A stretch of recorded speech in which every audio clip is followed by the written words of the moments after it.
দেখুন ছেলেকে বাবা ওষুধ খাওয়ানোর জন্য কি টেকনিক ব্যবহার করলো। এই ছেলেটাও বুঝে বললো, হাত দিয়ে চাপ দিয়ে বলে এটা জোস না। টাকলা গেছে সেলুনে।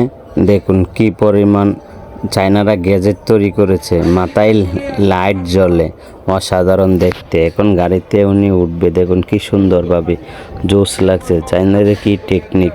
হ্যাঁ মামা, তোমাকে সেই সুন্দর লাগছে। এখন তুমি গাড়ি চালায় বাসায় যাবে। সকিনা মোবাইল দেখতে দেখতে কলাটি পড়ে গেছে, খাবে না। এখন চিন্তা করছে তার স্বামীকে খাওয়াবে। না, একটা পাপ্পা দাও, তারপরে তুমি খাও। খাওয়া লইছে না, ও খাবে না, মেয়েকে দিবে। মেয়ের বুকলো গেছে, মেয়েকে দেয় না। মেয়ে বলেছে একটা পাপ্পা দাও। তারপরে মেয়েটি দেখুন না, মেয়েটি কি চালাক, কলাটি তার মার কাছে নিয়ে আসছে। মাকে বলছে একটা পাপ্পা দাও, দিছে। আর এই কলাটি তার মাই কি সুন্দরভাবে খেয়েছে।